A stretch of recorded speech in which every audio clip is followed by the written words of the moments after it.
4, 3, 2. Hello, friends, and welcome to another edition of Dan and Benny in the Ring. I'm Dan Spasciano, joined as always by the Long Island Iced Bee himself, Benny Scala. Benny, how you doing, buddy? Dan, as you know, last Wednesday was our debut on the Monty and the Pharaoh YouTube channel, and I got to tell you, the reaction's been overwhelming. There's been cards, letters, emails, even telegrams, but no Eddiegrams. Well, I even got some women's panties in the mail. Oh, geez. You said you got what? Women's panties. Oh, man. Well, yeah. How'd that work out for you? Well, I noticed that they were postmarked from Gertrude's Octogenarian Rest Home. So there's that.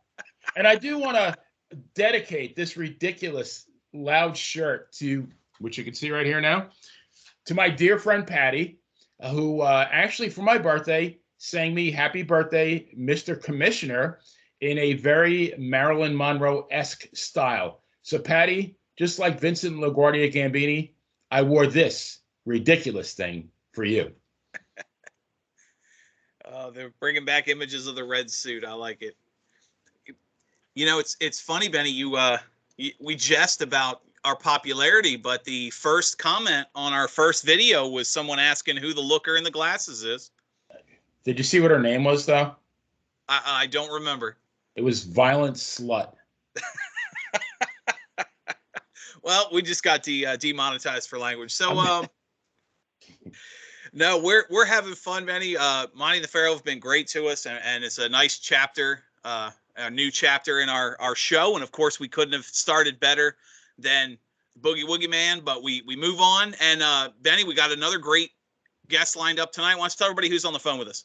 Absolutely. So, Dan, we've had a lot of great writers on our show in the past 2.5 years. Folks like Nikita Brezhnikov, Bobby Matthews, Keith Elliott Greenberg, and our fellow Pro Wrestling Stories writers, Javier Ois, Jim Phillips, and JP Zarka.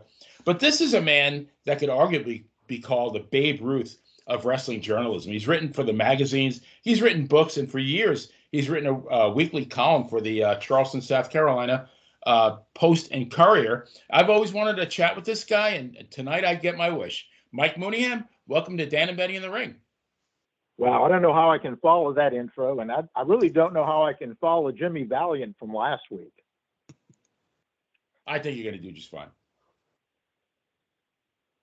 Yeah, we're 60-minute time limit. Let's go. There you go. We're gonna have fun, and obviously we got a lot to get to, a lot of fun stories, and we will always start the same way. And every question, it's the same person, we ask the question to the same person because every answer is different. It's really kind of fascinating to us, and we like to start. So question, when did the wrestling bug bite you from a fan perspective? And when did you transition from fan to getting involved in the business?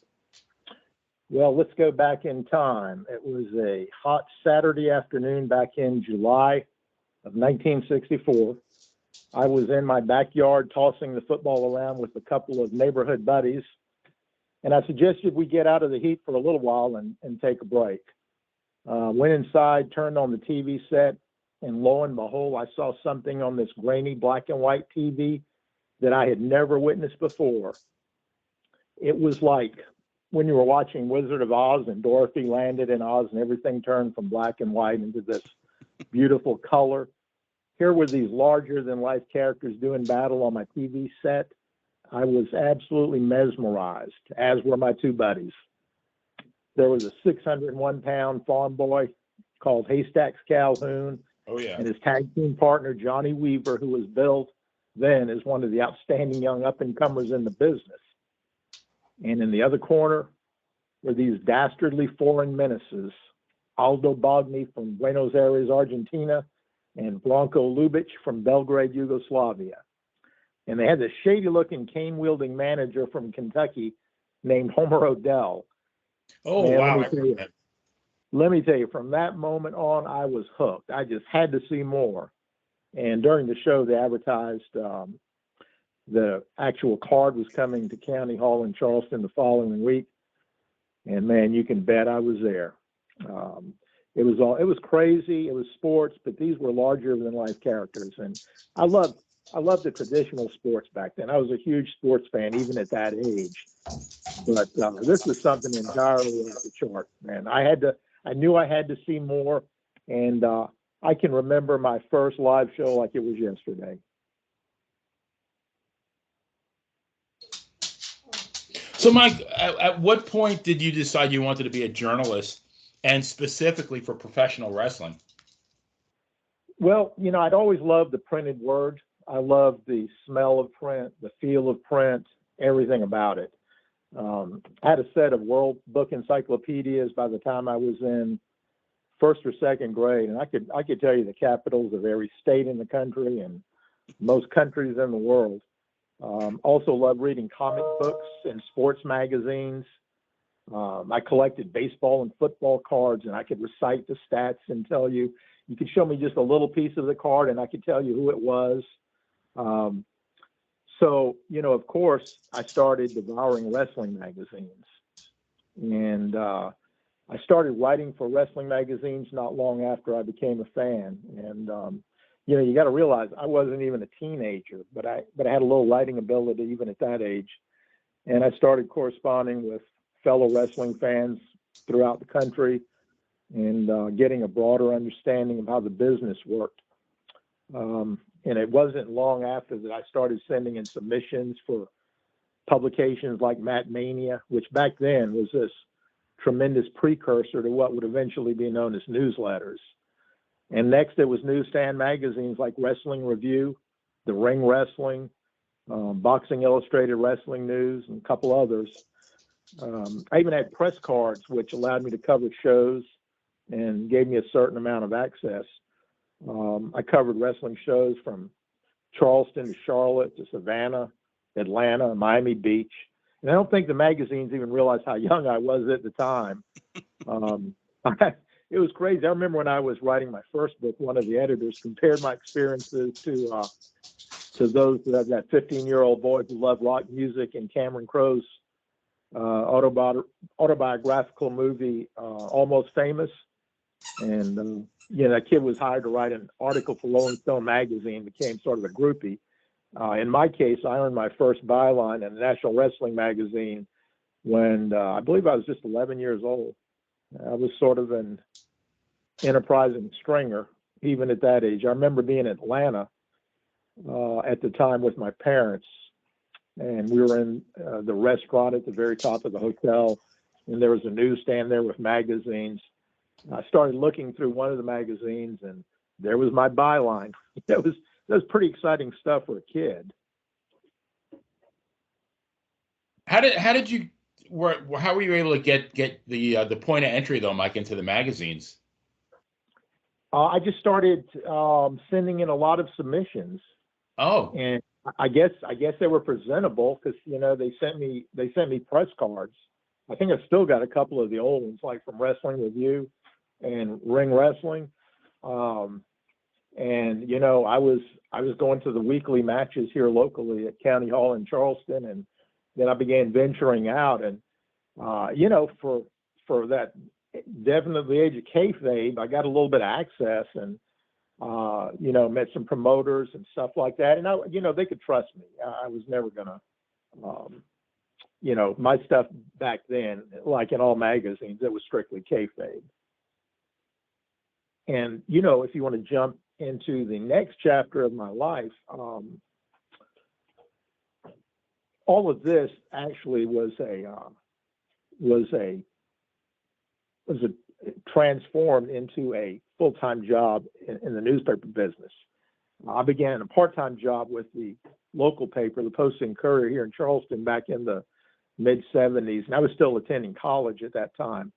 Back then it was a menial job, but it was my foot in the door type of thing. And it wasn't long before, of course, I started bugging the editors to let me write a little, and they did. And I began writing on a regular basis. I started writing entertainment-based features for the paper because I also loved music back then. I was a huge music fan. It gave me the opportunity to interview a lot of the artists who came through town, and I'd even travel to places like Atlanta and Charlotte to catch their act. So I was basically living the dream, even at that age. But occasionally I'd throw in a wrestling piece. And, wrestling newspapers didn't really print a lot of wrestling stuff back in the day, but I'd throw in that occasional piece. And at the same time, I was still majoring in poli-sci back in college, looking to get into law school. But after writing as many constitutional briefs as I ever wanted to, it hit me that what I always wanted to do was write. And, I wanted to write about the stuff I liked. And of all places to land, here I am working at a newspaper. And I think it was where I was always intended to be. I began my first full-time reporting gig with the Times and Democrat newspaper in Orangeburg, where I was promoted to an editor's position. I later got a full-time sports reporter's gig back here in Charleston at the Post and Courier. And eventually I became a sports editor for the News and Courier, which was our morning paper. Back then, a lot of the bigger cities had two papers, morning and afternoon papers. And I worked for the morning paper at that time. But better yet, this new role enabled me to occasionally get, full-length wrestling features into my section.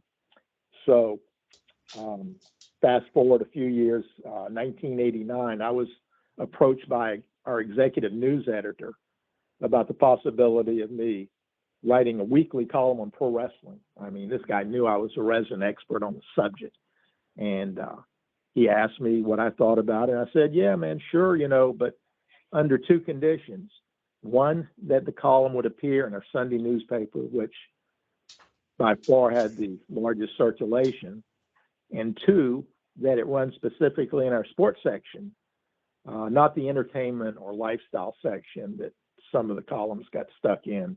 I wanted pro wrestling treated with respect, not in some lifestyle section or other section of the newspaper. And that was 34 years ago, and it's still running every Sunday in the sports section of our newspaper. Man. So, Mike, I have to ask you though. You said your first published article was at the age of 11. Yeah, it was 1965. So yeah, that'd be 11 years old. Yeah. Wow. So, I mean, you're in what, maybe 5th or 6th grade. What was it like? I mean, I'm sure you had to tell your friends. Like, how did they react? I didn't really talk much about my writing, but I can tell you, there were so many kids that would beg me to take them to the wrestling matches every week. It was something different. I mean, even though I like wrestling when wrestling wasn't cool, you know what I mean? And definitely it was sort of, in the closet back then, so to speak. Yeah. But for me, it was great stuff, and all my friends loved it. And like I said, every week I would take a different buddy to the show or different friends, and that's how it was for a long time. And it was just, like I said, I was hooked from the very first voice I heard on that TV screen back in '64. And that first voice was Bob Caudle. Yeah. Oh, wow. And he remains a friend today. And every time I talk to him on the phone, I hear his voice, man, and it takes me back almost 60 years. He still sounds the same. It's timeless. He still sounds the same. And I go back to that time when I first got hooked as a fan. Yeah, they don't make the commentary is definitely lacking in today's product. It surely is. I mean, back then you had greats like Bob Caudle, Gordon Soley, Lance Russell, so many great broadcasters, and that was part of the allure. Those guys covered it. They didn't have to overhype it. The product spoke for itself, but they were there to give you play-by-play and treat it respectfully. I mean, they treated it. You treat it as legitimate sport, and back then that was the era of the true believer. Right. There was a suspension of disbelief that just doesn't exist anymore. Still real to me, damn it. It's still real to me, as old Dave says. Yep. You made the comment, there's no heat in the business, and we've talked about it on the show numerous times. The match quality back in the 60s and 70s wasn't by and large better than what modern wrestlers can do. There was nothing to completely set it apart. In fact, today's stars are far more athletic, better conditioned in a lot of cases. I think what made it special back then, and we've talked about, like I said, we've talked about it on the show, Benny and I, many times, is the realism, the in-ring psychology. It was real enough that a heel could invoke the emotion. Fans would bring weapons to the venue and slash tires and try and jump the barrier and go after managers. And, you hear stories from everybody from, Jim Cornette to, Freddie Blassie talking about the literal assaults they were victims to when people came in. And I'm just curious what your thoughts are on that. Oh, I was there. I can tell you, absolutely 100%. I mean, it's an entirely different product from when I started watching. Back then, there was a real thing called heat. I mean, the heat was so thick you could cut it with a knife. But it was the wrestler's job to be as realistic as possible. And you really had to be there to appreciate it, because fans were out of control in many, many cases. And I've been in the middle of near riots, fans storming the ring. Ole Anderson got stabbed up the road in Greenville by this 80-year-old guy with a knife. Wow. Oh, geez. Blackjack Mulligan got cut up at Boston Garden.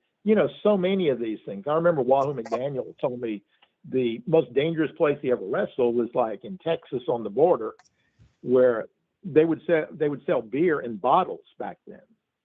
And, he got cut with beer bottles and just all kind of crazy things. I remember once, I got hit by a shoe once. Somebody was aiming at Homer Rodell, who was, when the security escorted the guys back to the dressing room. And this lady, she took off her shoe, threw it at, I guess she was aiming at Homer, but she hit me with the shoe. Jeez. Yeah, it's crazy. And today, like I said, you had to be there to really appreciate this. Back in the late 60s, I was taking photographs. And, I was, back then I was right on the ring apron, right on the mat. And it was a heated blow-off between George Becker and Johnny Weaver against the Masked Red Demons. And the place was absolutely packed. It was one of the biggest crowds I ever saw at County Hall. They had to bring extra seats out and put them out on the stage. The Demons were hated. I mean, they were just absolutely despised. Fans went crazy. Well, here I am taking some photos, and I've got my camera, and I'm right there on the ring apron, and all of a sudden I hear a thud, and I look to my right, and about less than 2 feet away is a knife stuck in the mat. What had happened, this crazy fan up in the balcony decided to take a shot at the Red Demons, because they were close to me when I was taking the photo. And, I assume it was the Demons and somebody not aiming for me, right? Right. But, nobody knew who did it. They looked, but, it came about 2 feet from my head. So that's how crazy and how dangerous it was from fans and for the wrestlers. I could go into so many instances, but you get the idea. Oh yeah. There was heat, and the wrestlers portrayed heat. When you saw somebody like the Great Malenko against a George Scott in a Russian chain match, you were there for blood, and you were there to see what you thought was a Russian communist guy right in the ring, beating the crap out of an American. So it was the ethnic stuff back then too that draw tremendous heat from Japanese performers, supposed Nazis. Right. Most of them were from Canada or the United States, but it was a true believer for fans, and they believed everything they saw. Well, I think one of the things that kind of sells that, we've had several wrestlers on and family members, children, and that have talked about growing up in a wrestling household was how dedicated people were to kayfabe, like, keeping accents when they're at the grocery store, or, heels and faces avoiding the same restaurants. Yeah, babies and heels were not allowed to fraternize. The heels drove to the matches together. The baby faces drove to the matches together. There was no mixing at all, and they kept that line very clear. You just didn't do that, which was sort of a bummer for the guys, the boys, but that's the way it was, and you just could not fraternize among between heels and baby faces. Talking about realism and just the experience, we've had George Shire, AWA historian extraordinaire, on the show several times. One of the questions we asked him regarding the claim is we asked his thoughts on the claim that Vince McMahon made everything about wrestling bigger. The WWE loves to share the story that Vince took wrestling out of the bingo halls. But my theory is, if you add the sum total weekly attendance and television viewing of the territory days, it far exceeds the viewership and attendance today. I know the average I hear floated around is territory wrestling would draw about 30 million viewers. And that's clearly approximately 5 times more than prime time gets today. I'm curious what your thoughts or opinions are on that subject. Well, I can tell you, there were more than 30 territories back then, and many of the territories were running 2 shows a night, some 3 shows a night in different cities in the territory. While many of the buildings were obviously smaller than the big venues today, you can do that math and conclude that the attendance was significantly larger, and all of these territories were running television. And most of those shows drew very good numbers every Saturday. If you just look to places like Memphis, it's top rated show in the market on Saturdays. So, we're down to 2 or 3 really major promotions right now and a bunch of indies, but had to be more fans back then. That's just the way it was, and I know the buildings I went to and covered shows at were not small, and there were very large crowds at most of those cards. So Vince can say it's bigger, and certainly it's got the national exposure that it really didn't have before, because, like I said, wrestling was split up into territories all over the country. But there were a lot of fans going back then. I'll just say that.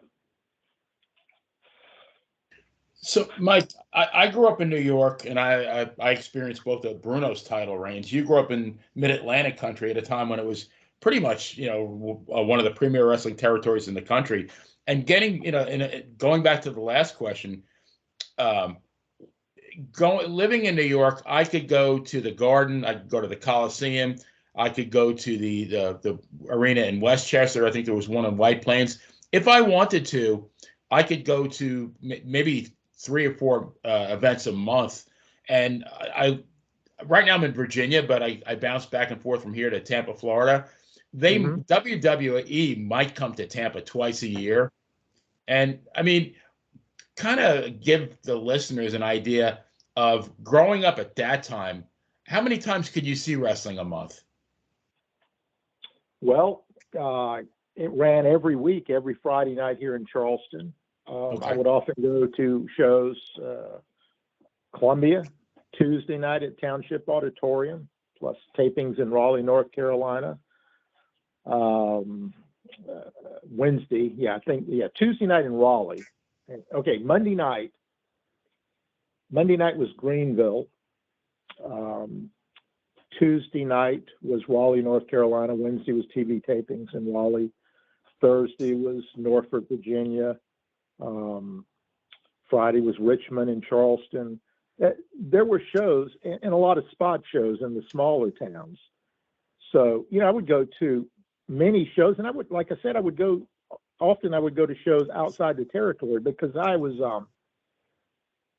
wasn't confined to the Mid-Atlantic area. I saw TV from, what I did is I got like a crazy fan back then. Like I said, I was young. I got an antenna, put it on top of my house so I could pick up Georgia wrestling out of Atlanta. On good nights, I could pick up Florida Championship Wrestling out of Tampa and listen to Gordon Soley. Saturday night, A. Capral was the announcer for Georgia Championship Wrestling. Gordon was for announcer for Florida Championship Wrestling, and Bob Caudle down here in the Carolinas. So I could see, several TV shows every week.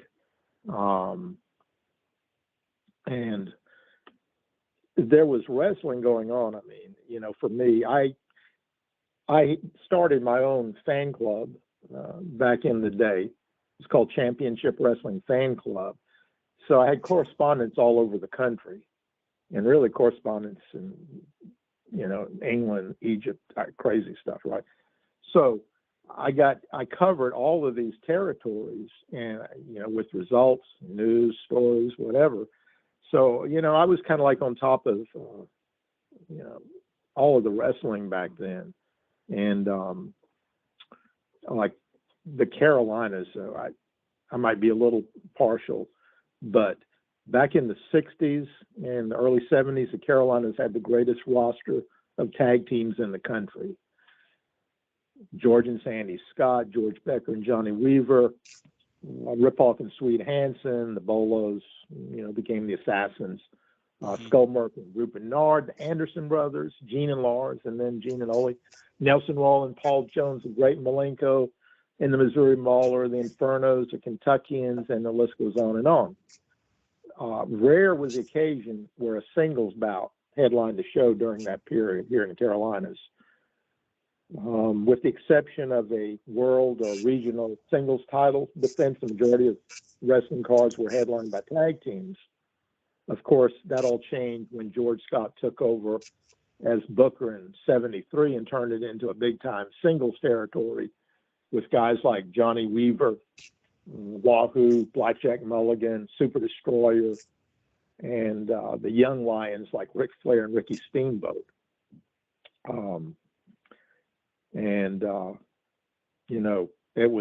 It was an amazing territory, and I was just blessed to grow up in an area like this. Well, let me ask you. You talked about, that's a perfect, because you said how you got the satellite, you had the different channels and different territories. We've had a lot of stories on the show these last few years where people have talked about moving from territory to territory and being a completely different gimmick, or being a face in one area and a heel in another. Mm-hmm. And that really worked in the territory days because people watching Georgia wrestling might not have had access to a star in the Carolinas or in Texas, and so they could build them up. But somebody like you, who was a lot more well-versed, what was that like, watching somebody premiere on, say, Florida wrestling that you knew you had written about or seen in a Texas clip or in the Carolinas, and they're a completely different person? Did that make it better, or did that hurt the immersion at all? Oh, for me, I loved it. I love seeing that type of thing. Like, say, I might watch Georgia Championship Wrestling and see Billy and Jimmy Hines, maybe mid-card guys. All right. A month later, a team shows up here as the Masked Red Demons. Well, of course, I knew it was the Hines brothers because I had followed the other territory. But here they are, and they're main event guys. You put the hood on, and you're in main events. I love that sort of thing. That happened a lot.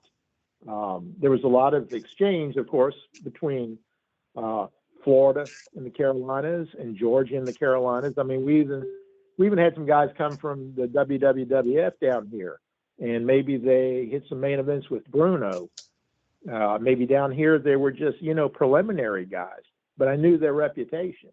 And to me, that only made my fanship grow. Yeah, I love that. Of course, back then I exposed a lot of those guys. So-and-so were behind the mask, but that's what people got my newsletter for. And Right. occasionally I did it in the magazines. They didn't mind, and I don't think the promoters really cared. But yeah, I love that. I love the territory to territory deal. Mike, another follow-up question, because it just this jogged my memory.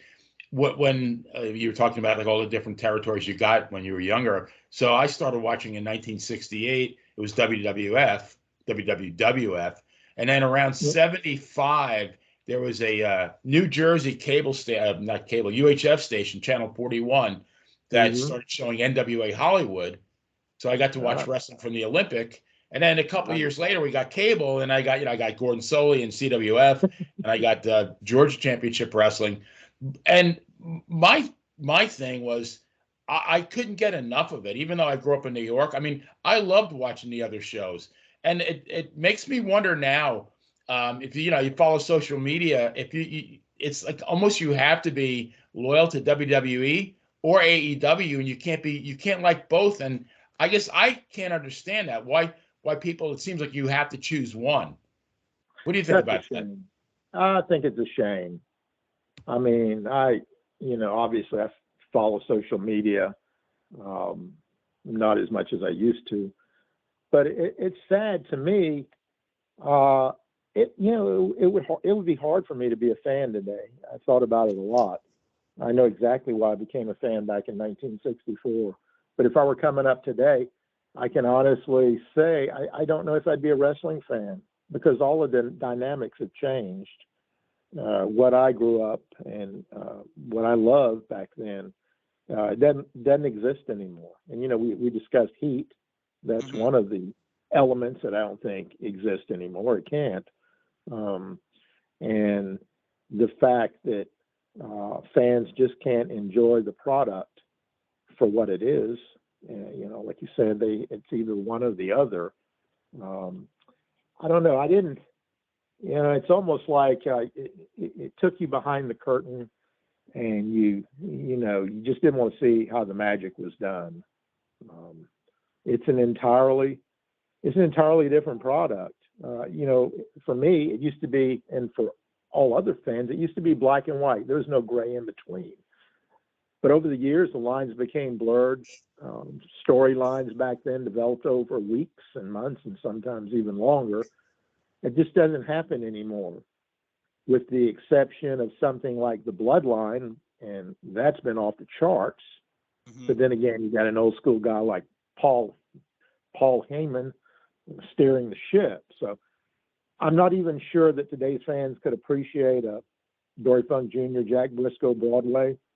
They'd be wanting them to see crazy spot after crazy spot with no realism involved. And it's not a knock on today's version of wrestling, but facts are facts. Fans have been re-educated to appreciate a new style of wrestling or sports entertainment that is more like a rock concert with all the glitz and glamour. Some of the athletes today are incredible, but for me, I liked the realism and the heat. They were very important elements for me as a fan. Mike, we were just talking about Vince McMahon, and you co-authored the book Sex, Lies, and Headlocks, the real story of Vince McMahon and the World Wrestling Federation. So given your upbringing and involvement with the NWA, what compelled you to write about Vince McMahon? Well, by then, of course, I mean, we presented in that book the story of the NWA as well as WWF, WWE, whatever. It was all part of the same story. I mean, and let's face it, Vince, he became the biggest figure, the biggest force in sports entertainment. He was also the most compelling and controversial figure as well. So who else better to write about? I mean, love him or hate him, he was a force of nature that changed the entire wrestling profession. And I give him credit. He was a riverboat gambler who wasn't afraid to roll the dice, obviously. Right. And the book is basically an incredible story of this guy's rise to power and all the controversies and scandals he survived. He truly was the last man standing. Well, in previous interviews, you kind of hit it on. I want you to expand a little bit. You talked about the evolution of wrestling. I mean, all sports have evolved to some extent. We can't get through an episode without mentioning or talking about baseball. And you grow up watching people like Tom Seaver or Nolan Ryan, who are out there every fourth game plus relief, 300 plus innings a year, complete games, once a couple times a month, it seems like. And now pitchers have pitch counts. If they last past the 6th or 7th inning, it's considered a good start. Yeah. Obviously football's changed and now there's more games in a season, and things keep evolving. You've been in the wrestling business for better part of 7 decades now. How has wrestling evolved in your eyes? What you talked about with the glitz and the glamour, you can kind of expand on that a little bit, how wrestling evolved over, as you mentioned, the recent evolutions. Well, yeah, I kind of touched on that with the sport becoming the big thing from kayfabe to, hey, it's theater. It's good theater, but we're just out here, presenting or simulating an athletic competition. And like I said, the athletes are great. Back then, like I said, the dynamics were so different. Okay, here's guys who travel back then, worked 6-7 nights a week, live out of their suitcase, traveling cars from city to city, and practically wrestling is their only life.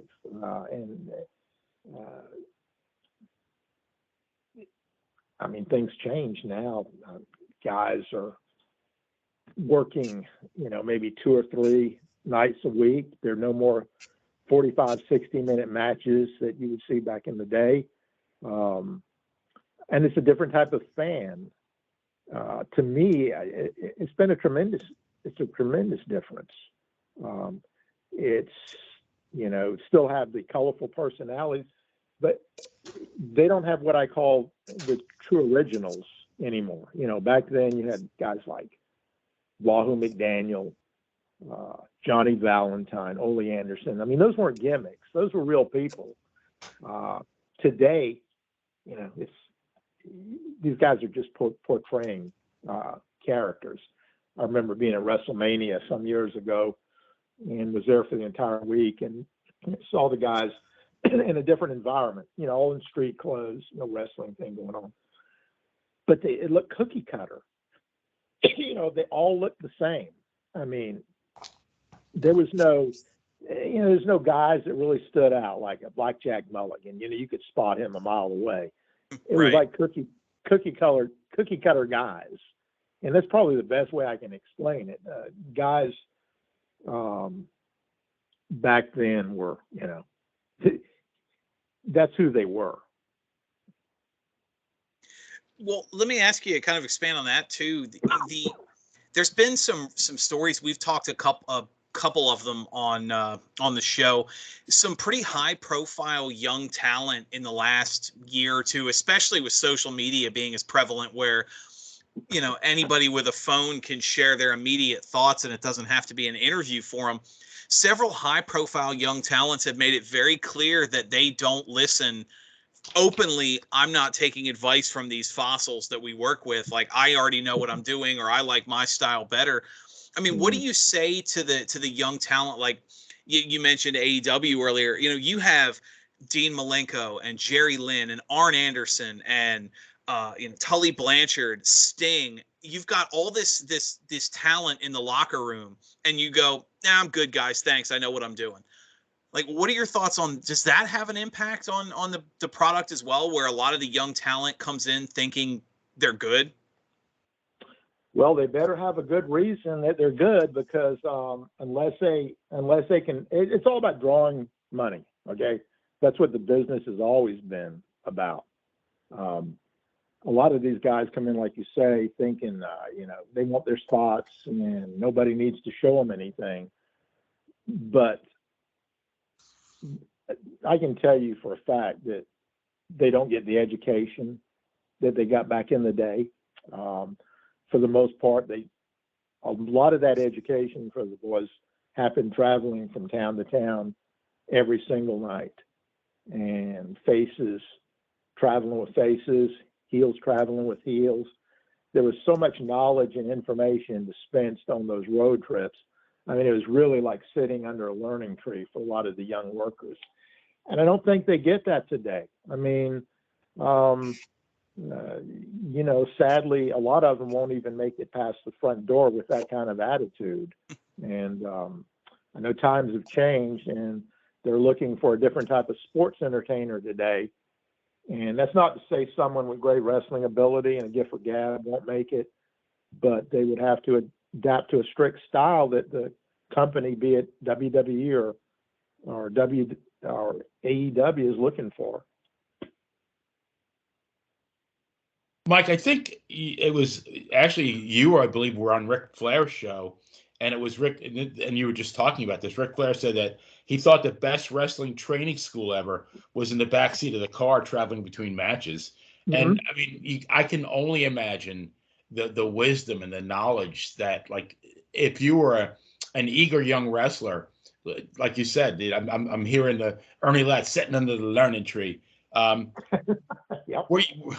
I know I do a much better Stu Hart than I do Ernie Ladd, but so were you ever in the car for one of these trips? Not unless you're talking about a Ric Flair limo. And I don't think a lot of wrestling knowledge was being imparted at that point. I think it was a lot of styling and profiling going on. No, really, I've heard so many stories from the guys like the Anderson brothers and a lot of the undercard guys too. That's how they learned the trade. I mean, back then you'd go to wasn't a wrestling school like there is now. You might go to the YMCA, and a couple of the old guys, the old veterans, would take the young guys in and stretch them and work them over for a month or two, and then take them out on the road. But they'd all tell me that most of the things they learned in the wrestling business, they did learn in the backseat of a car, because they listened. They were eager to learn, and they would go over matches, and it sounds like a cool move to use, and they would get all of their ideas, and that's how the guys who really made it in the business, they came up like that. It was traveling, like I said. They lived out of a suitcase, travel 6-7 nights a week, and became very experienced in a short amount of time. But they did that. They did that year round. Well, you talked about, you actually said it, how everybody's kind of the same. It's my opinion, by and large, the WWE Performance Center, you mentioned the training school, is very cookie cutter. I mean, we've seen some, I don't want to say horror stories, but for lack of a better term, we've seen some horror stories, talented wrestlers that have made it elsewhere in the country and the world, coming to the WWE and flaming out because they tried to shoehorn them into the Performance Center style. And not everybody's built for that. But do you see someone like a Harley Race showing up to Orlando today and even getting a look?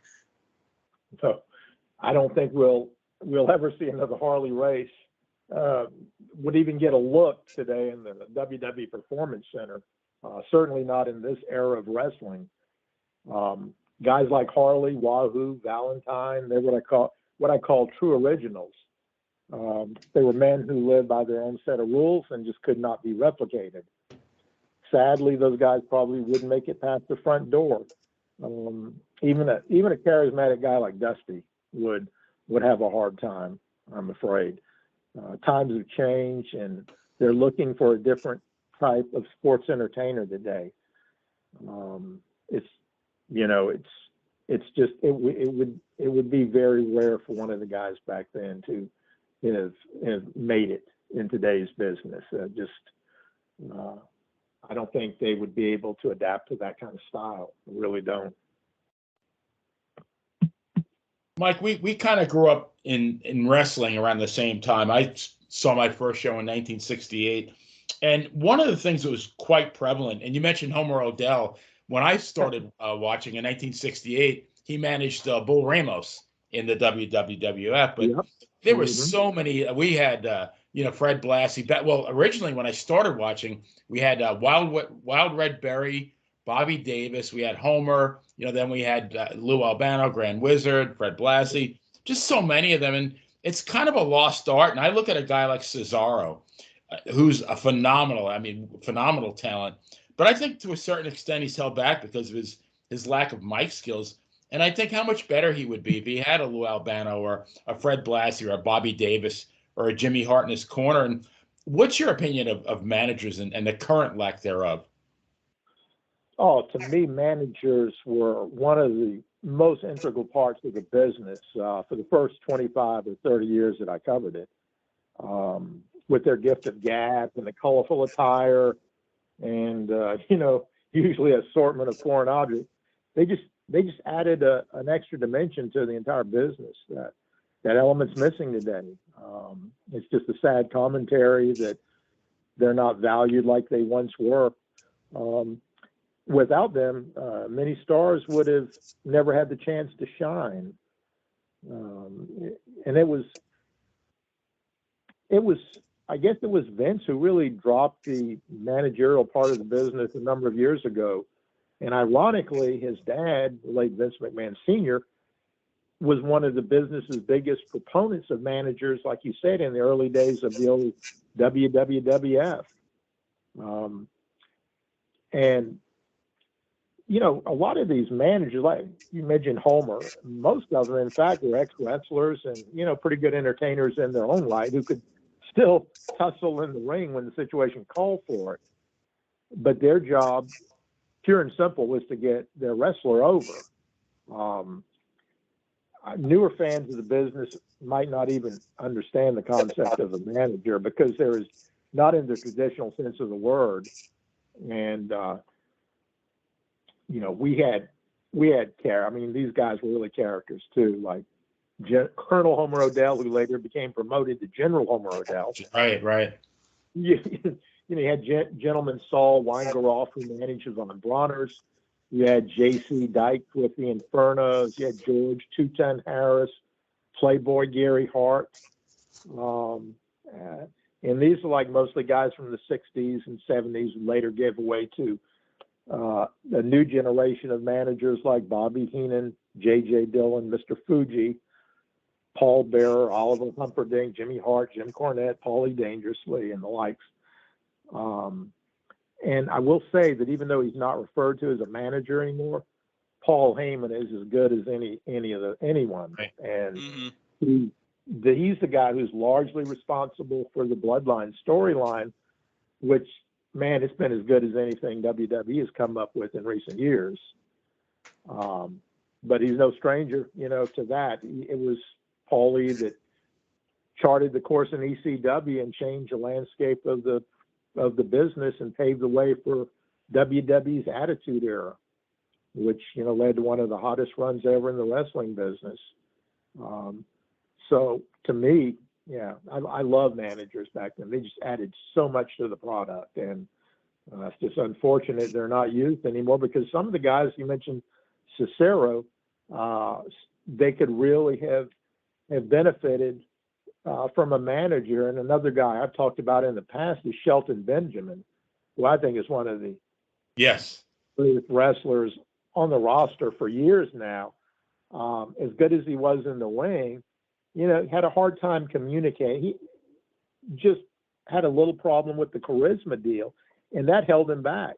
I think if he'd have been brought in with a manager, with a mouthpiece, it made all the difference in the world for him.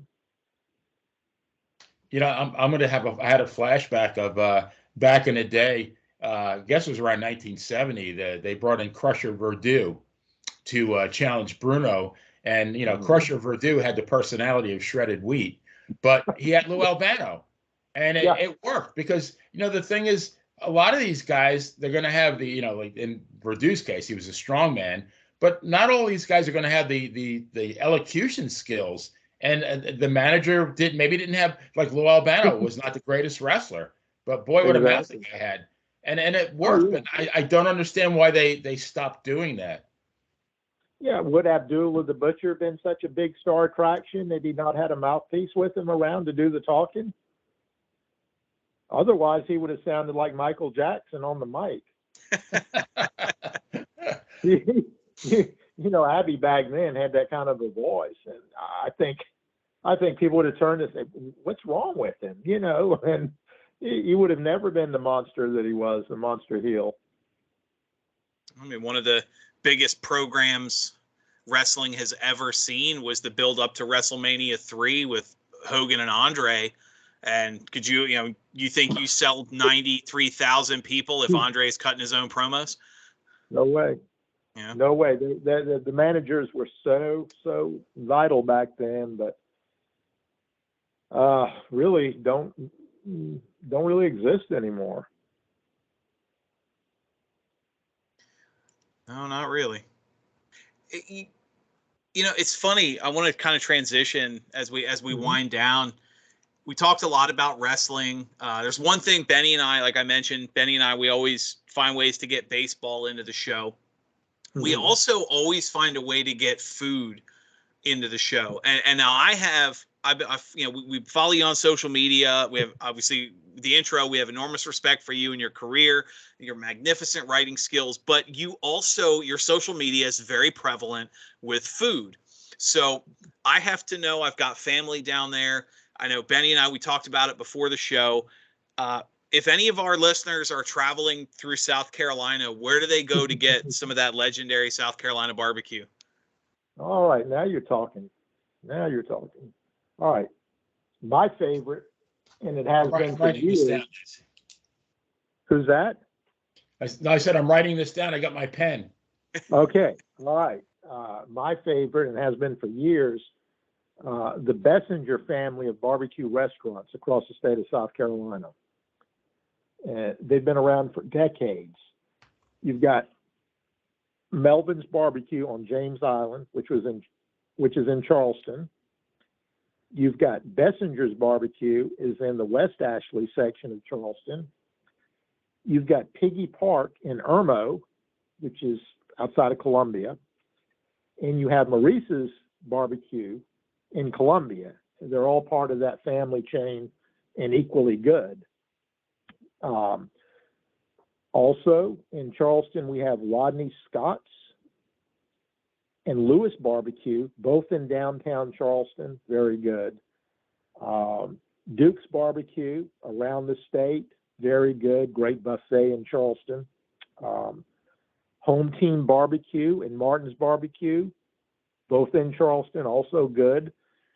If you're up around God's Country in Clemson, the Smoking Pig is excellent. If you're in the Myrtle Beach on the Grand Strand, you've got Simply Southern, Dickey's Barbecue, Little Pig's Barbecue, the Barbecue House. And if you're in Murrells Inlet, Judy Boone's has a tremendous buffet that includes some great barbecue. So I know that's a lot of restaurants, but they're all very good, great barbecue. You can't go wrong. And also Dickey's Barbecue in Myrtle Beach. I don't know if I mentioned that. So that gives you a good choice. Well, I have to check my my Dan and Benny contract to see if there's a relocation clause. I think I know where I'm going to be living next. Even though I'll weigh 500 pounds. But now, Hey. Mike, have you ever gone to when I was traveling from Florida to Virginia here? I did stop at Buc-ee's. I experienced Buc-ee's for the first time in my life. I have to know what you think about Buc-ee's. I haven't been to Buc-ee's yet. The closest one to me is in Florence, South Carolina. But my son has been, and they rave about it. He said it's great. Everything I've heard, it's like a mini vacation. You probably want to spend the day there. But that's on my list for sure. And we've got a lot of good restaurants. My son Chris My wife is from Texas, and that was a huge deal when they announced that Buc-ee's was expanding out of the state. And then, we were driving. My family's in South Carolina. I remember driving the interstate, and we saw all the signs for like Buc-ee's starting at, because they're famous too for their how well they pay their employees. Yeah. And all these hourly and salary signs. And I was like, why is Buc-ee's advertising so heavy? Because, once you start getting towards South Carolina, every other billboard is south of the border. So I know. Yeah. I'm thinking, I'm like, man, there's more Buc-ee's signs than there is south of the border. And she looked it up. It's like, oh, they're going to open one off the Florence exit. It's like, oh, that's going to change the game, because there's a lot of stuff Buc-ee's has that would be very popular in South Carolina that you couldn't get until it opens. Oh yeah, it's open now, and it's business is booming from what I understand. Back in the day when we'd go on vacation, the places to go, and this is a long time ago, places like Stuckey's and Horns, up the side of the road from here to Florida, and that was always a huge treat. Can you imagine today kids going on vacation and stopping at a place like Buc-ee's? I mean, crazy.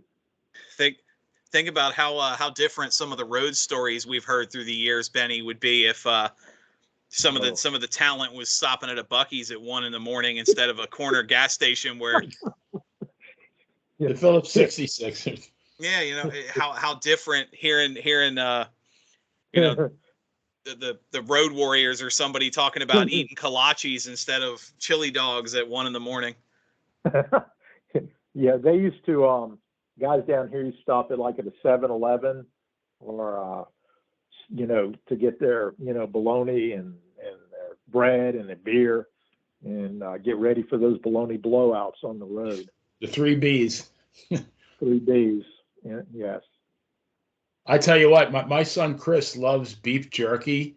I have never seen so much beef jerky in my life.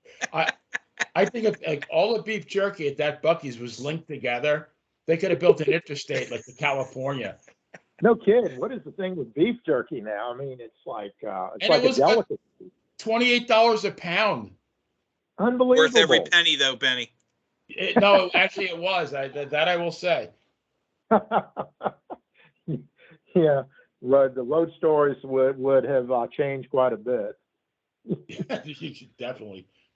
Yeah. Well, I'm a little biased too, because I'm here in Virginia, and they just announced that's the next location. They're breaking ground.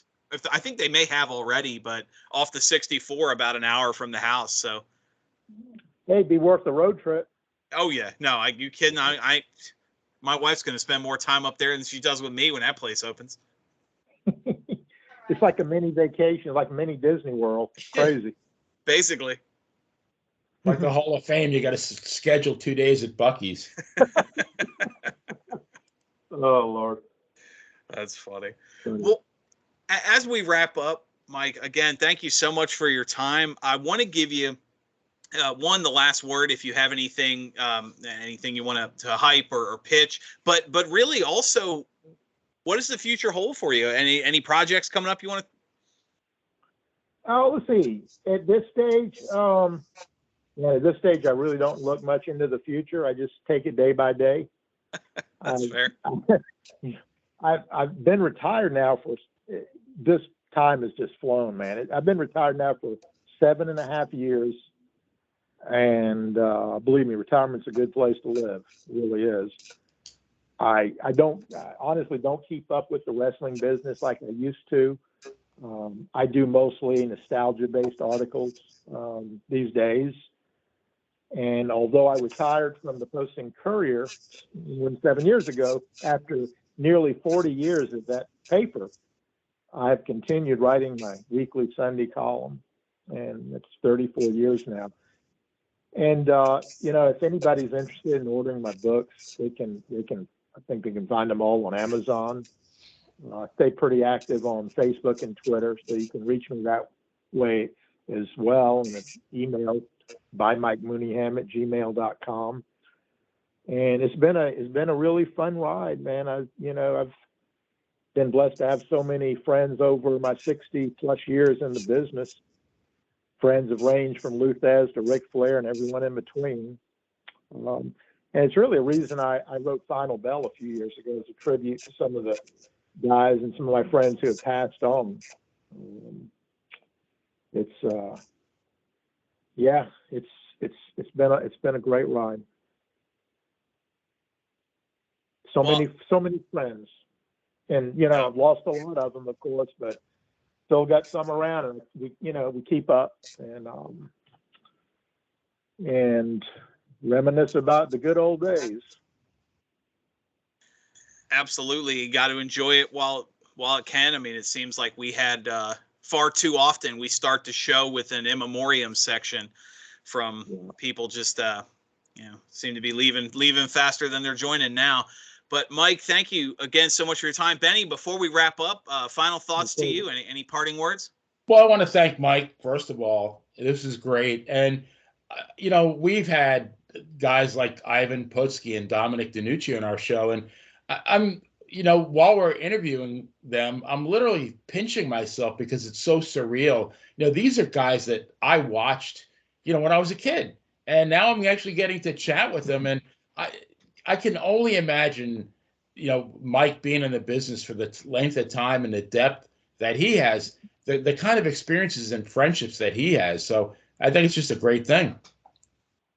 Yeah, it's very blessed. It's wonderful. When I walked off of that field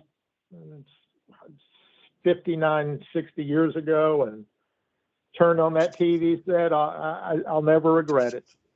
I was hooked.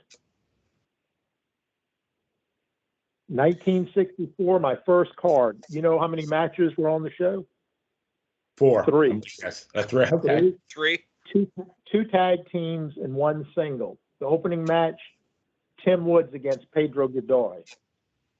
Tim was only like a year or two into the business out of Michigan State, and a few years later became Mr. Wrestling. Right. Mm-hmm. The second match was a tag team match. A midget tag team match of all things, right? That was very intriguing to a young fan. Chief Littlehawk and Lord Littlebrook against a supposed Nazi brother tag team, Fritz and Hans Hermann.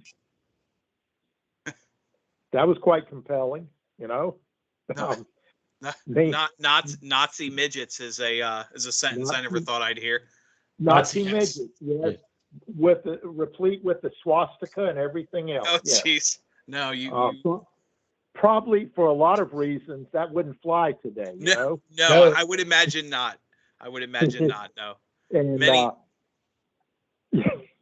many of the foreign heels of the day would not make it to today's television. No, not even Baron von Raschke.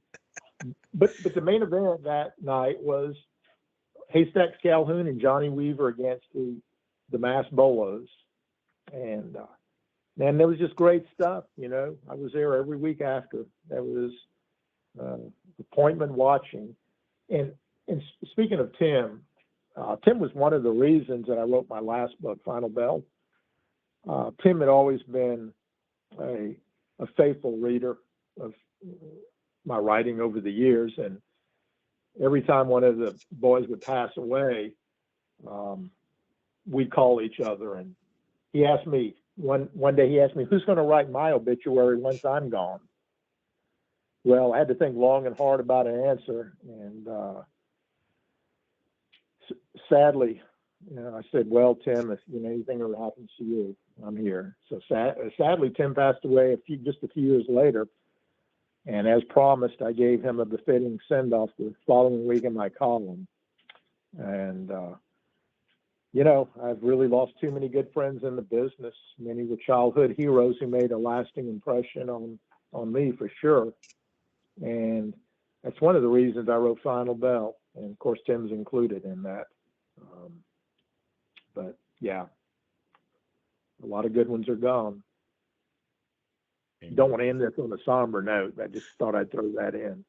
No, it's unfortunately the way of the world. But you mentioned Final Bell, and earlier we talked about Earlier we talked about Sex, Lies, and Headlocks, both available on Amazon for everyone out there. Check them out. That's Sex, Lies, and Headlocks and Final Bell. Mike Mooneyham on Amazon. But Mike, again, thank you so much for your time. I know we've been huge fans of your writing, so this means a lot to get a chance to talk to you. So for Mike Mooneyham, for the Long Island Ice B, Benny Scala, I'm Dan Sebastiano. Have a good night, everyone, and we will see you next time we're in the ring.